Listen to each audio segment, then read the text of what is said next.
अस्सलाम वालेकुम दोस्तों, आप देख रहे हैं माजी फैक्ट्स। दोस्तों, आजकल पूरा पाकिस्तान अर्तुगरुल गाजी को तुर्की समझता है, जबकि तुर्की दर हकीकत खूबसूरत मौसमों और हसीन मनाजिर से भरपूर जगह है।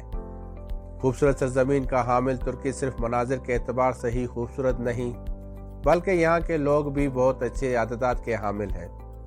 कदीम और जदीद तहजीबों के हसीन इम्तजाज रखने वाले तुर्की के लोग कई ऐसी आदत के भी हामिल हैं जिनके बारे में सिर्फ इसी वक्त पता चल सकता है जब कोई खुद जाकर इस मुल्क के लोगों से मिले।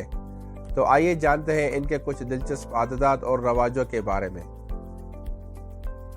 दोस्तों, तुर्की के लोग अपनी मेहमान नवाजी के लिए मशहूर हैं, लेकिन इनके घर में जब मेहमान आते हैं तो वहाँ ये सख्ती से ये असूल है कि जो भी मेहमान घर में आएगा इसको अपने जूते घर से बाहर उतार कर घर में आना होगा।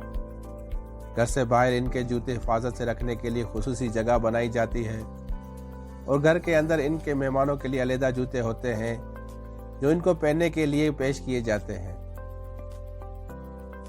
दोस्तों, तुर्की दुनिया का वाहिद मुल्क है जिसकी सरहदें दो बड़े आज़मों से मिलती हैं। एशिया और यूरोप को आपस में जोड़ने वाला ये मुल्क बैक वक्त मशरकी और मगरबी खूबसूरती का इम्तजाज है। यहाँ पर सफ़ेद रंगत और सुनहरी बालों के साथ नीली आंखें वाले लोग अगर खूबसूरत माने जाते हैं तो इसी वक्त में गंदमी रंगत, स्याह बाल और स्याह आंखें भी इस मुल्क के लोगों में पाई जाती हैं। यानी यहाँ सिर्फ सफ़ेद रंगत वाले ही नहीं बल्कि गंदमी रंगत वाले भी लोग खूबसूरत कहलाए जाते हैं। तुर्की का शुमार दुनिया के बड़े सियाहत के मराकज़ में होता है। इसके अलावा एक सबब अगर इसकी खूबसूरती है तो दूसरा बड़ा सबब यहाँ के लोगों का रवैया भी है। यहाँ के लोग सियाहों की इज्जत और मेहमानदारी दिल व जान से करते हैं और दुनिया के दूसरे हिस्सों की तरह सियाहों से पैसे लूटने पर यकीन नहीं रखते। इसके बजाय वो सियाहों को खुद ऐसे तरीके बताते हैं जिसके जरिए वो अपने पैसे बचा सके। दोस्तों, तुर्की की सड़कें दूसरे मुल्कों की तरह सीधी नहीं होती हैं। इसके बरखिलाफ ये रोड इस मुल्क के लैंडस्केप की वजह से बहुत आड़े तिरछे होते हैं और इन पर गाड़ी चलाना आसान काम नहीं होता। इसके साथ साथ तुर्की में अब रोड का रंग नीला किया जा रहा है ताकि वाज़ेह तौर पर देखा जा सके। ऐसे रोड देखने वालों की आंखों को भी खूबसूरत लगते हैं। दोस्तों, तुर्की बिल्लियों के लिए जन्नत है क्योंकि तुर्की के लोग बिल्ली से बहुत मोहब्बत करते हैं और ज़्यादातर घरों में बिल्ली को पालतू जानवर के तौर पर पालते हैं और लोग अपने इस पालतू जानवर को बहुत प्यार से रखते हैं। यहाँ तक कि यहाँ के 5 स्टार होटलों में भी बिल्ली के लिए अलग घर मौजूद होते हैं जहाँ मेहमानों की पालतू बिल्लियों को बहुत प्यार से रखा जाता है। दोस्तों, क्या आप जानते हैं कि तुर्की के लोग सालगिरह नहीं मनाते?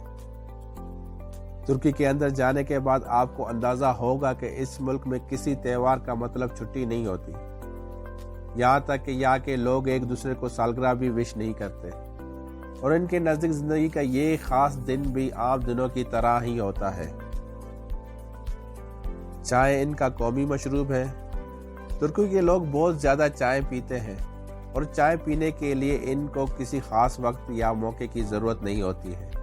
वो हर वक्त चाय पीने के लिए तैयार रहते हैं और चाय की अहमियत का अंदाज़ा इस बात से भी लगाया जा सकता है कि इनकी चाय का बाकायदा तौर पर दावतें होती हैं जिसमें लोगों को चाय पीने के लिए मदऊ किया जाता है और मेहमानों को बहुत एहतमाम के साथ चाय पिलाई जाती है। दोस्तों, तुर्की में शादी के मौके पर फूल कहीं भी नज़र नहीं आते हैं।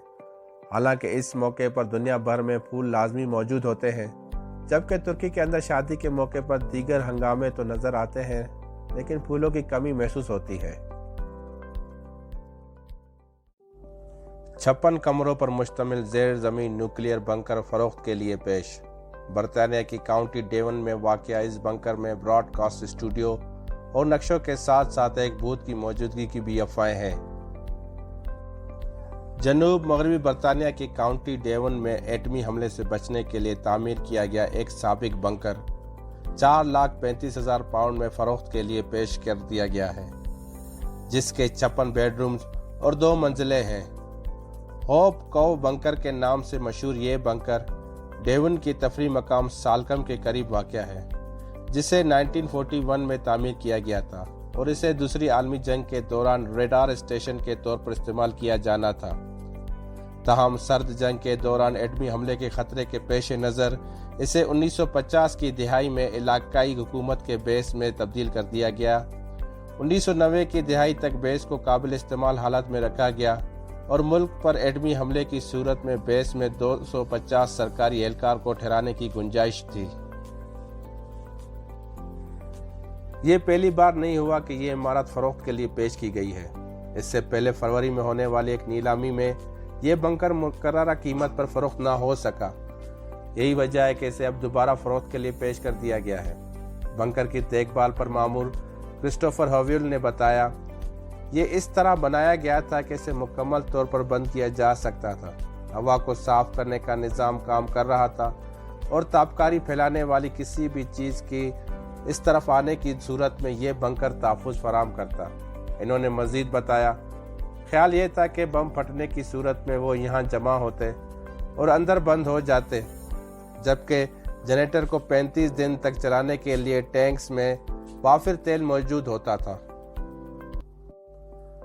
हॉव्यूल के मुताबिक अंदर मौजूद लोगों को हफ्ते के 7 दिन 24 घंटे महफूज रखने के एतबार से ये इमारत इंतहाई महफूज है, ताकि एटमी धमाके की सूरत में इसे मुकम्मल तौर पर फाल रखा जा सके।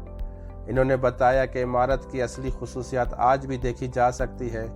इन खुसूसियात में कई नक्शे शामिल हैं जो हमले का जवाब देने में काम आते हैं।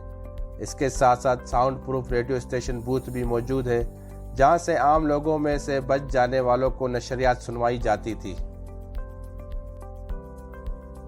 हेव्यूल के मुताबिक हो सकता है कि बंकर में भूत भी मौजूद हो। ये अफवाहें आम है कि जंग के ज़माने का एक पायलट रात के वक्त सीढ़ियां चढ़ता है। मजीद लोगों का कहना है कि बहुत से लोग इस इमारत में दिलचस्पी रखते हैं। उम्मीद है आपको हमारा ये वीडियो पसंद आया होगा। ऐसे मजीद दिलचस्प और मालूमात वीडियोस देखने के लिए हमारा चैनल सब्सक्राइब करें। शुक्रिया।